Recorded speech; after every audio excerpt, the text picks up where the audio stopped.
Now, my credit score went from around an 811, you can see that all the way at the bottom there, to a 744 in less than about like 3 months or 2 months or so, and I didn't do anything wrong. And I didn't do something that would make me less likely to get money from a bank.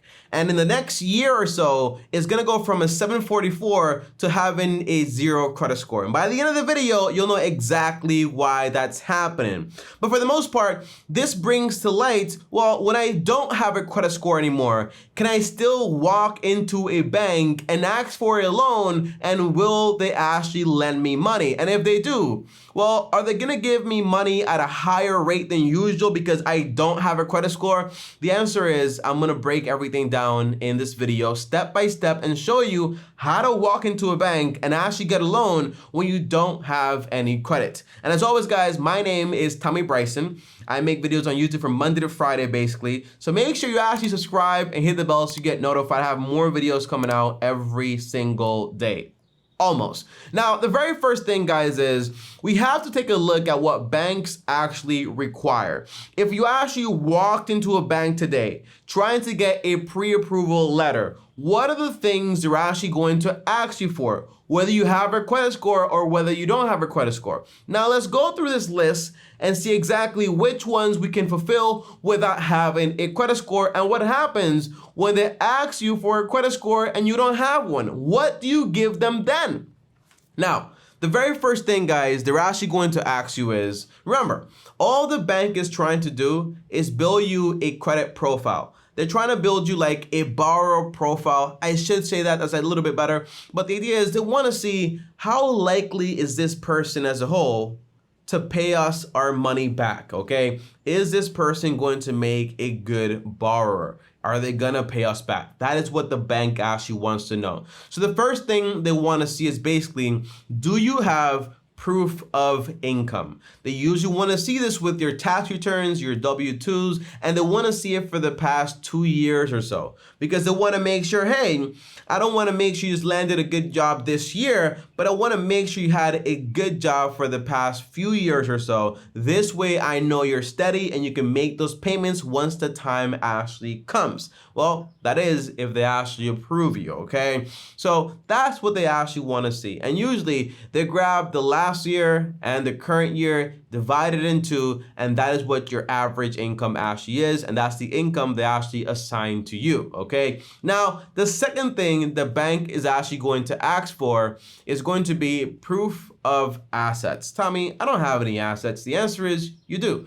If you have a bank account and you have cash in there, that's an asset. So they want to see your banking statements. If you have a retirement account, those are assets. If you have a car, that's an asset too. They want to take a look at all your assets as a whole to see exactly, well, does this person have the cash or the money to be able to actually put down the down payment, the closing costs, and everything required when it comes to this loan. And it also looks good when you have a lot of cash on hand, for example, or just assets overall, because it shows, hey, if anything happens, they can always liquidate something or pay for something out of their savings or whatever your assets actually are. So those things we can provide to them whether you have credit or you don't have credit. But what you cannot provide to them is basically number 3. Because number 3 is they're going to ask to see your credit score or your credit report. Now, you can give them a credit report because we all have those. And if you had a credit score at a certain point, you're going to have a credit report. You can show them those things. But a current report, you're probably not going to be able to show them because you don't have one, all right? So what do you do then? The answer is they're going to have to do something called manual underwriting. And that's the process where they have to take a look at your finances manually. Automatic underwriting is when they take a look at your credit score, and based on that, they can automatically just basically approve you or deny you, all right? It's very simple, very quickly, but when you don't have a credit score, they have to manually build you this profile. So what are the things they're actually going to be looking for? And remember, they're going to be a little bit more precise and detailed. So having these documents on hand is going to help you. You don't want to go to the bank, then they tell you, then you come back, You miss a document, you got to go back and come back. The answer is no. Having all these documents on hand when you walk in the door is going to make things a lot more easier, and it's going to make it look like you know what you're doing. So some things are, they're going to want up to around 12 months worth of bank statements. That's obvious, right? They want to make sure how much money you actually have, that money's actually coming in, and so on. Now, they also want to see several years of tax returns. They want to see you've been paying taxes and that you actually have steady income for the past few years or so. Because when they look at your credit score, they can see all this information ranging from a long span of time, but if you don't have that, well, they need to manually kind of put it in. Third, they want to see, for example, your resume or your CV letter or an employment letter. This way they can actually confirm that you're actually employed and you're just not making up that you work at McDonald's when you actually work from home doing nothing, all right? On top of that, they want to see account information from your retirement accounts or taxable brokerage account. This way they can see more of your assets. They also want to verify any assets you say you own. All these things are important because if you say you have something, you need to have proof of ownership. Then you also want to see recent pay stubs. This way they can actually see, hey, this person says they're employed, they have their tax returns, and on top of that, we see pay stubs. These are all just pieces of information to connect the full picture that you actually have a job. And lastly, they want to see profit and loss statements if you're self-employed or own a small business. So yeah, if you don't have, for example, like a standard job like I do, for example, well, no, I don't have a job, right? I don't. I have a business. I forgot. Okay, so like if you're like me, you just have like a business, you can go in there with a profit and loss statement that you usually get from your accountant and show them this for the past few years or so they can actually see how much money you've actually been making and so on. Plus your tax returns and all that extra stuff. This way they can actually build you a profile. And using all this information, they can basically grasp your whole financial picture without having to use, for example, your credit score. Now, this is a little bit more tedious. It does take a little bit more time because a real human is having to look over all of this information. So it's not like it makes things hard. It just takes more time to process this information. Now, 4 and 5, the fourth and fifth thing they usually ask you to give them is going to be, for example, employment verification, but we already gave them that.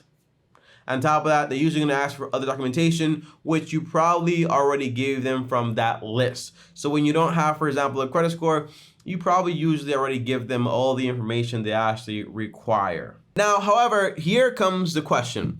If you give the bank all the information they ask for and they require, then is it likely they're actually going to approve you if you do it this way? Or if they do approve you, are they actually going to approve you but put the loan at a higher interest rate? The answer is, you doing manual underwriting, you not having a credit score should not affect the rates you actually get overall, because it's all based on you as a person and your credit worthiness. Credit worthiness has nothing to do with a credit score. It has to do that if I give you credit, are you worthy of actually being able to pay? What is the likelihood? And that's all based on your income. Look, here's an example, right?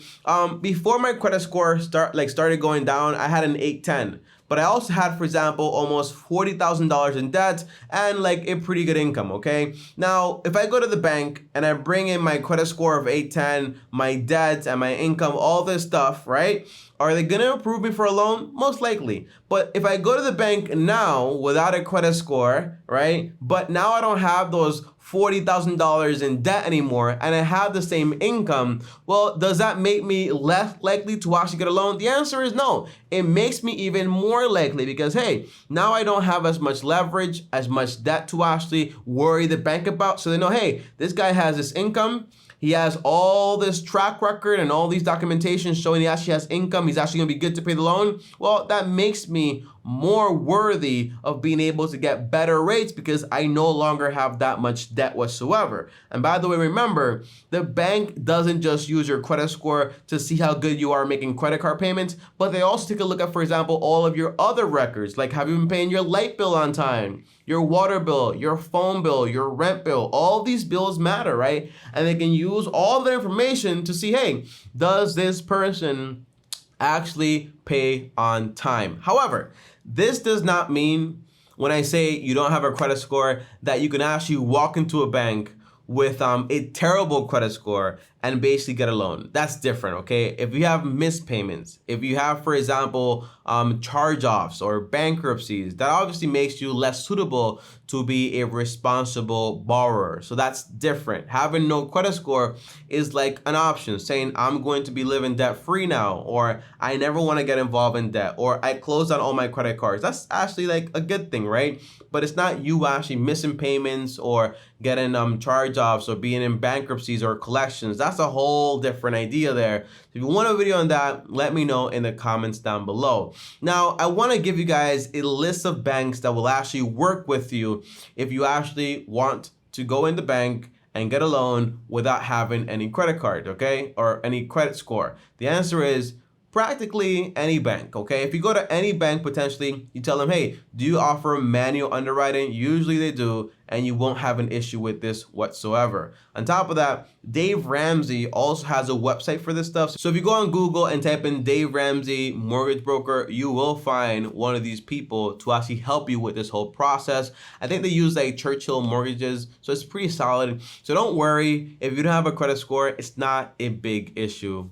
whatsoever. And PS guys, remember, the seller of the house you're buying, they don't need to know that you don't have a credit score. None of this stuff actually matters. As long as you have, for example, a pre-approval letter and they know the bank is actually gonna pay the money or you have the money in cash, they don't care about that stuff, okay? So you not having a credit score is not going to affect you when you go to open houses and so on, okay? And by the way, when I bought my first house, I had a credit score, but I paid all cash for it, okay? Sometimes that's good. Sometimes you can kind of just do like a 15-year mortgage and so on. And by the way, if you're worried about, well, tell me how much house can I afford? I have videos on that too, right? So if you look up on YouTube, Tommy Bryson, how much house you can afford, you'll find a video that shows you the 33% rule. It's my rule when it comes to how much house you should actually be buying. You shouldn't buy what the bank tells you. You should buy it with your pocket and your personal finances can actually afford.